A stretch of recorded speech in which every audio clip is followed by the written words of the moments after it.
Bonjour et merci pour m'écouter, pour m'inviter. Je suis très content d'être là. Oh, ça va tout de suite. Ah, mais c'est ça que ça veut dire un diaporama. Ok, ça, j'avais pas compris. J'aurais dû dire mode plein écran, je pense. Ah, c'est ça.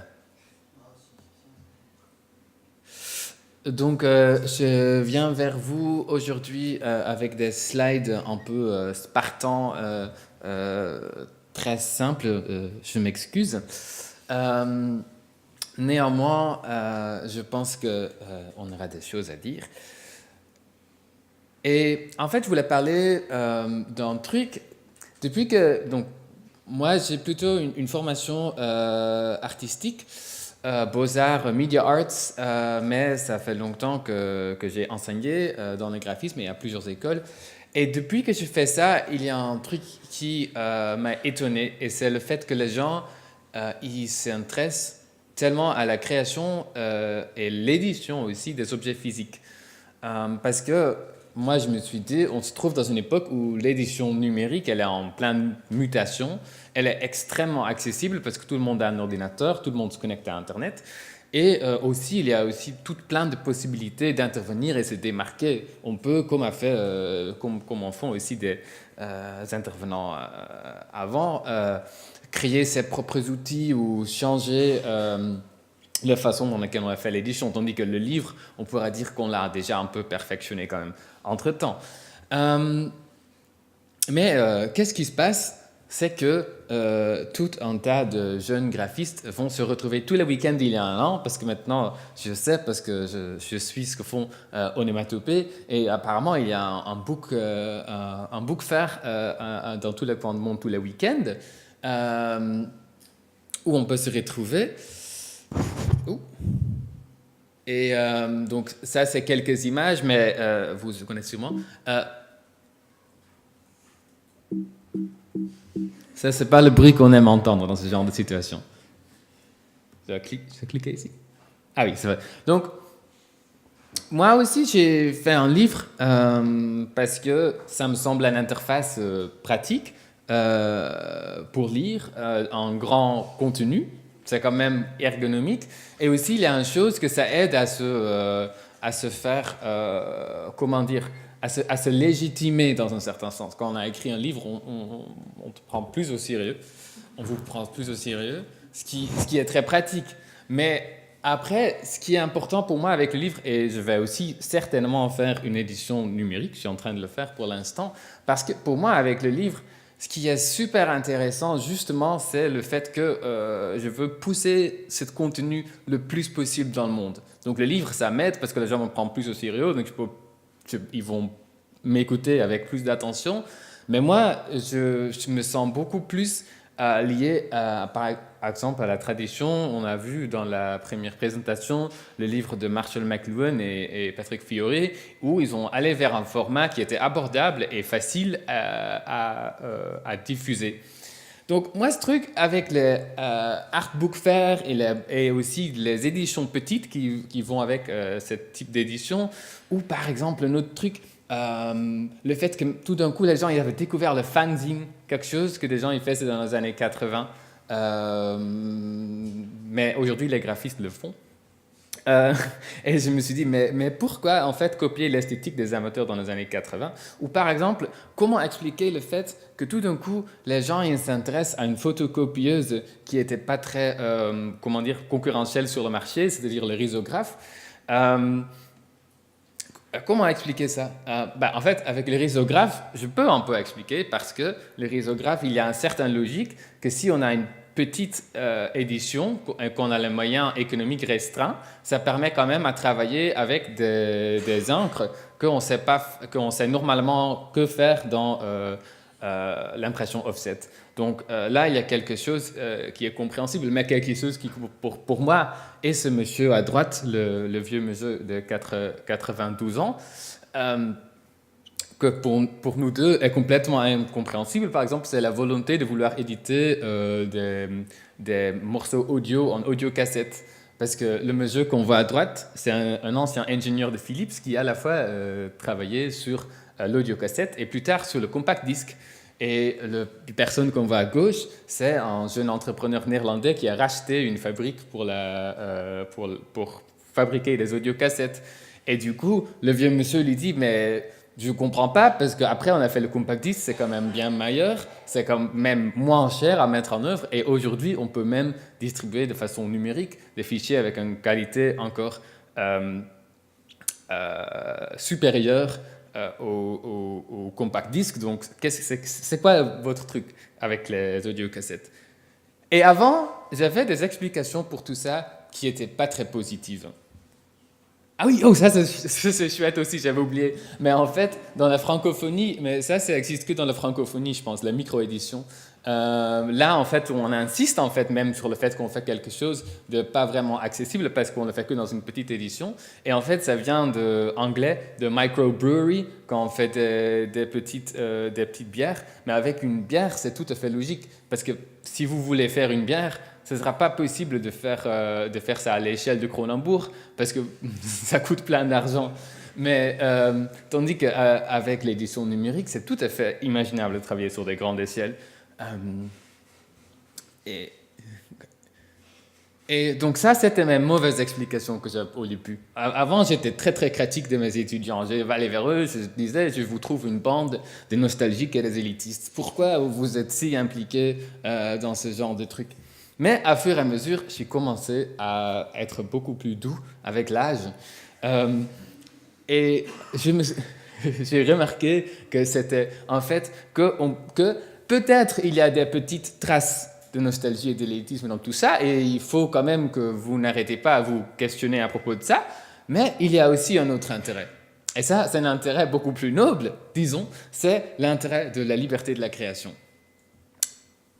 Et pourquoi, en fait, on dirait que c'est une édition physique, donc par exemple, éditer une petite magazine risographié ou une fanzine sur la photocopieuse ou même une petite édition d'offset de quelques centaines d'exemplaires. C'est quoi le lien avec la liberté de création? Ben, en fait, je scrolle un peu en bas. En fait, c'est lié au droit d'auteur. Parce que c'est une chose qu'on ne raconte pas si souvent avec le droit d'auteur. D'une côté, le droit d'auteur, ça aide les auteurs, et vous êtes tous auteurs dans ce sens-là, parce que le droit d'auteur ça s'applique à tout le monde qui fait un travail créatif. Ça vous aide parce que ça vous permet de commercialiser des choses que vous faites, parce que c'est vous qui ont le droit de dire qui peut le copier, donc c'est aussi vous qui pouvez faire des contrats avec le monde pour, par exemple, éditer et copier vos œuvres. C'est super chouette, mais il y a un autre côté. Et en fait, ça vient du fait que le droit d'auteur a évolué d'une chose qui protégeait la copie telle qu'elle d'un contenu vers aussi quelque chose qui protège aussi le copie d'une façon adaptée, détournée, la citation, toutes ces genres de choses que, en fait, font partie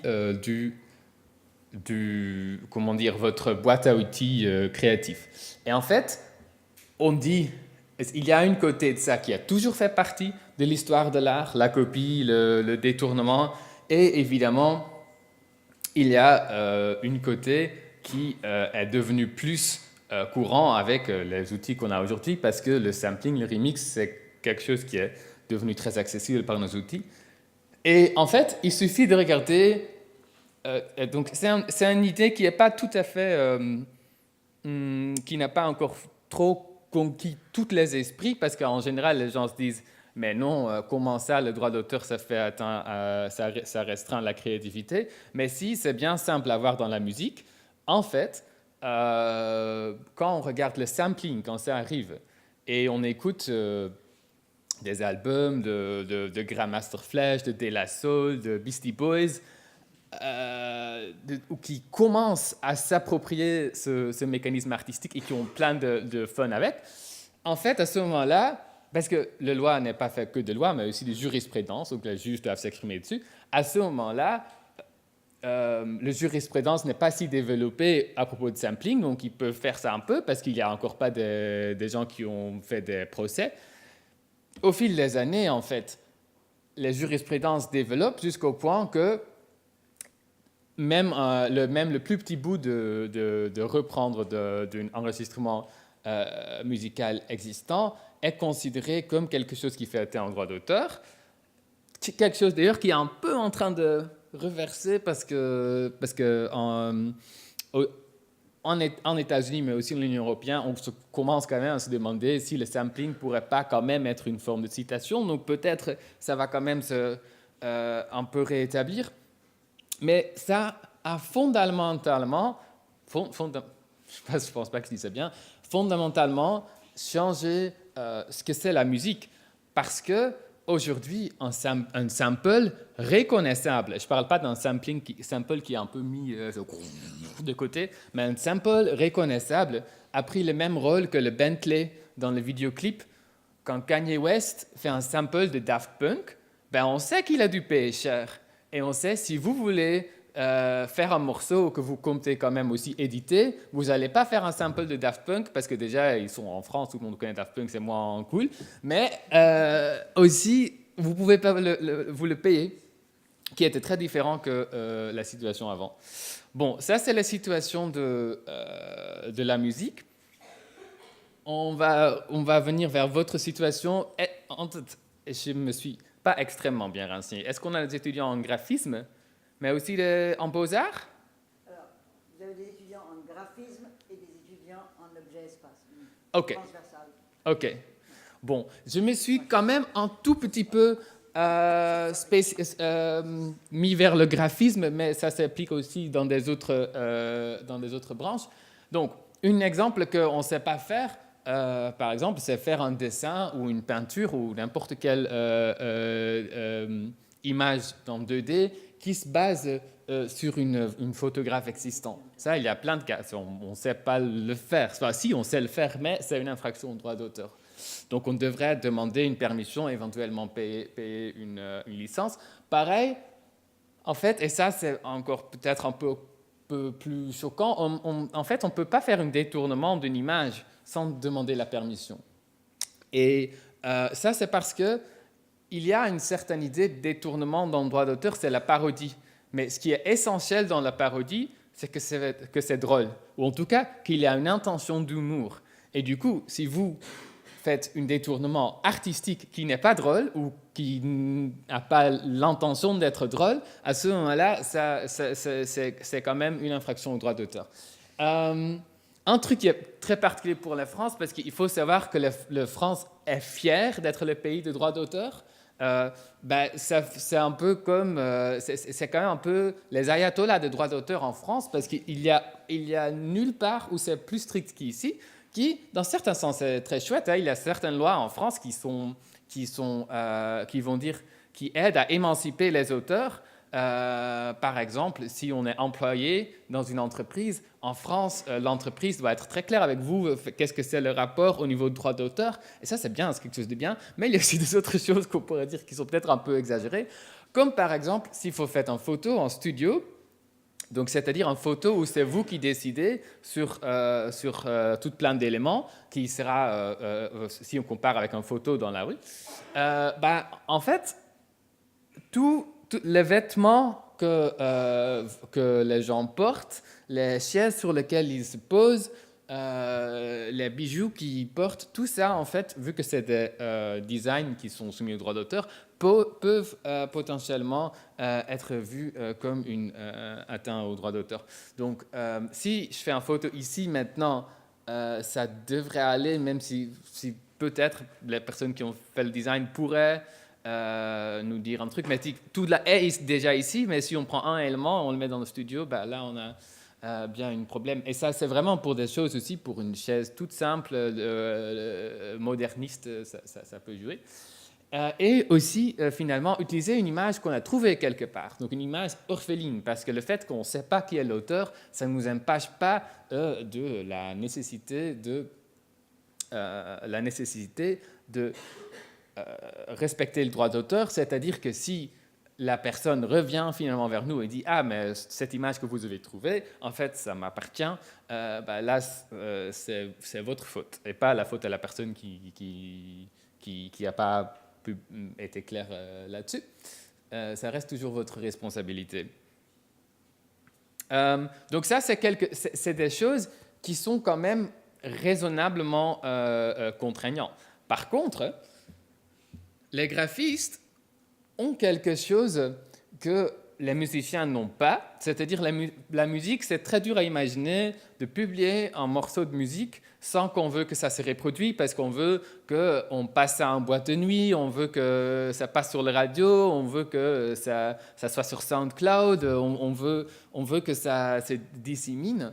Mais en fait, avec justement cette logique de micro-édition ou des choses qui se passent sur plus petite échelle, les graphistes ou les artistes qui créent des éditions, donc tout le monde qui a investi dans ce qu'on appelle le multiple, ont trouvé un moyen alternatif où on publie quelque chose, où on permet quand même aux gens qui ont cet objet de pleinement avoir une expérience, une pleine expérience de l'objet, de la chose, mais ça circule dans un circuit restreint et du coup, la chance qu'un éventuel ayant droit tombe dessus est minimisée. Et on appelle ça, je vais revenir dans l'autre slide, dans une stratégie de sécurité par obscurité. Donc, ça me... C'est ça, et sécurité par obscurité. C'est un terme qui vient de hacking ordinateur, mais c'est aussi, c'est ce que juste, c'est par exemple, si je dis à personne mon mot de passe, ça va être moins vite hacké, ça c'est clair, évidemment. On voit aussi qu'il y a du coup le contrepoint de ça, c'est que si on a fait quelque chose et on aimerait, par exemple, le journal nous appelle et dit « Ah, mais on a trouvé votre édition, est-ce qu'on pourrait écrire quelque chose là-dessus ?» Et peut-être vous vous réveillez tout d'un coup et vous dites « Ah, oui, mais du coup, ça veut dire que ça va être dans le journal. » C'est comme ça que Jeff Koons, par exemple, il s'est retrouvé dans des cas d'injustice parce que des gens qui lisent le journal ont vu leur image et tout d'un coup, c'était une sculpture faite en bois dans le Museum of Modern Art. Et c'était là « Ah, ça c'est rigolo. » Donc, en fait, dans un certain sens, cette sécurité vous donne une liberté, mais à la fois, elle est contraignante aussi parce que ça veut dire que vous êtes plutôt restreint à l'édition originale que vous avez faite, votre micro-édition. Donc, qu'est-ce que ça change avec la législation européenne qui est en train de se mettre en route? Je dois d'abord dire que je trouve qu'il y a un peu une occasion ratée parce que ce que va faire l'Union européenne, ils vont étendre le champ du droit d'auteur, vraiment le champ, mais plutôt son application qui était moins réglementée. Ils vont essayer de faire en sorte que des endroits où le droit d'auteur ne s'applique pas toujours, de faire en sorte qu'il s'applique bien. Là, on parle notamment de plateformes du web. Le problème, un peu avec ça, c'est qu'ils vont par contre pas du tout revoir le droit d'auteur même et ils n'ont pas du tout, qui aurait été chouette, pris un peu de temps de réfléchir à les exceptions de droit d'auteur. Parce que si on a des exceptions sur droit d'auteur dans tous les pays de l'Union européenne, et la législation, on s'appelle c'est Copyright in the Digital Single Market, donc ça implique que le droit d'auteur est dans tous les pays de l'Union européenne, on peut le régulariser, mais les exceptions au droit d'auteur sont différentes dans tous les pays. Il y a des choses que je sais faire ici, que je ne sais pas faire en Belgique, et l'inverse. Et ça, ils n'ont pas du tout régularisé. Et une autre chose qu'ils ont, et par exemple, un bon exemple de ça, c'est la situation visuelle qui est très très compliquée en France, qui est un peu plus simple en Belgique. Et dans l'autre sens, prendre des photos dans la rue, c'est plus simple en France qu'en Belgique. Il y a des trucs comme ça. Mais ça aurait été une bonne occasion de régulariser ça. Et ça aurait aussi été une bonne occasion si on commence à se dire « Ah, mais si on va faire appliquer le droit d'auteur partout sur le web, sur toute plein de choses, est-ce que ça n'aura pas de sens si on a un truc comme les Américains, les Canadiens ont, c'est le fair use. C'est-à-dire que c'est l'idée que si on fait une utilisation, une copie, et il y a plusieurs critères, mais par exemple, une copie qui est pour des buts non commerciaux, parce qu'aujourd'hui, ça ne compte pas, hein, peu importe si c'est commercial ou pas commercial, ou une copie qui est transformative, qui a vraiment changé le truc et qui n'est pas en compétition de marché avec l'original, ça ne compte pas pour l'instant non plus. Tout ce genre de trucs, malheureusement, ils n'ont pas voulu débattre, et du coup, on s'est surtout retrouvé en faire en sorte que les lois qu'on a, qui sont très strictes, mais disons, ce qui est le problème avec les droits d'auteur, les lois sont très strictes, mais ils sont très peu appliqués. Mais du coup, on va essayer d'appliquer plus ces lois et faire en sorte qu'il y a une certaine... qui sont appliquées d'office par des moyens algorithmiques. On va revenir là-dessus. Ah oui, la culture du livre. Donc aujourd'hui, on a parlé de ça et on va revenir là-dessus, j'imagine. C'est intéressant que les gens avec lesquels, là où je vois l'édition hybride, c'est un des sujets aussi d'aujourd'hui, donc est-ce qu'on sait faire à la fois une édition papier et une édition numérique? Moi aussi, du coup, c'est quelque chose qui m'intéresse. J'ai travaillé sur tout plein de projets dans ce sens-là. Et j'ai remarqué une chose. Les gens que je voyais faire des éditions hybrides étaient souvent, pas dans tous les cas, mais dans beaucoup de cas, soit intéressés et impliqués dans la culture du libre et logiciel libre, soit c'était des plus grands éditeurs. Et ça s'explique, c'est pas très compliqué. Parce que si on est un grand éditeur, on a des moyens pour soit prendre des licences avec les gens avec qu'on copie, ou de se faire conseiller juridiquement pour est-ce qu'on pourrait faire ce copie ou pas.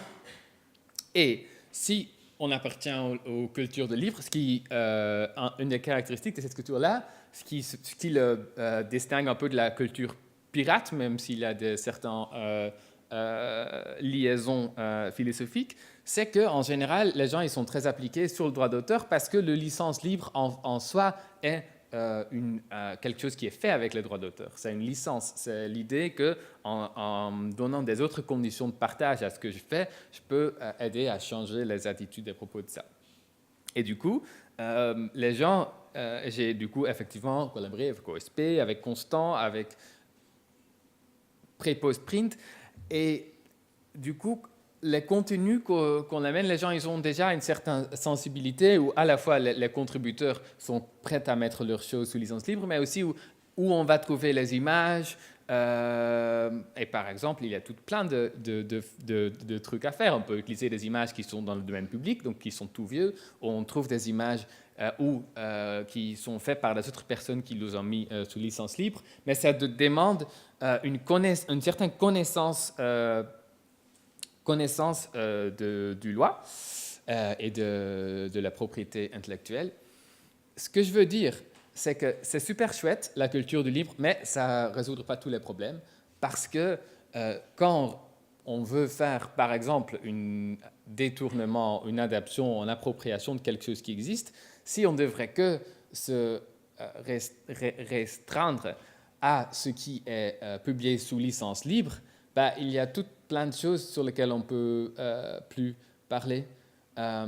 Et ça, c'est dommage parce que, par exemple, ce que dit le président sur la télé, là, c'est bien si on peut couper dedans et faire un mash-up ou faire un truc, mais évidemment, toutes plein de choses comme ça qui sortent sur la télé, c'est jamais sous licence libre. Donc, c'est super, mais ça n'empêche pas la nécessité que le détournement et l'adaptation soient un peu plus simples sous le régime de propriété intellectuelle actuel. Donc l'algorithme, on revient dessus. Et ça, c'est intéressant parce que, justement, jusqu'à là, l'application de droit d'auteur est très... c'est très incidentel. C'est juste quelque chose. Quelqu'un voit quelque chose, dit « Ah, ça m'appartient ». Et soit cette personne appartient à une association qui gère les droits d'auteur, donc on peut dire à l'association qui gère les droits d'auteur, disent « Ah, vas-y ». où la personne a envie de payer des avocats et dit vas-y, ou juste la personne va envoyer un mail et essayer jusqu'à où elle peut arriver sans aide juridique, parce que c'est clair qu'on n'a pas forcément besoin d'un avocat pour demander à quelqu'un d'enlever quelque chose. Et l'algorithme, c'est du coup le fait qu'on va essayer de rendre ça plus universel en appliquant ça sur par exemple, toutes les vidéos téléchargées vers YouTube. Là, il y a déjà un filtre là-dessus, ça s'appelle Content ID. Et par exemple, quand vous utilisez un morceau de musique, ça va dire « Ah, mais en fait, je reconnais ce morceau de musique. » Et du coup, vous ne pourrez pas profiter des clics sur ce vidéo, ça va aller vers la personne qui a fait la musique. C'est en place maintenant. Ça marche évidemment que quand YouTube a pu faire un accord avec l'éditeur musical, parce que sinon, ils vont simplement devoir bloquer le truc. Ça va se...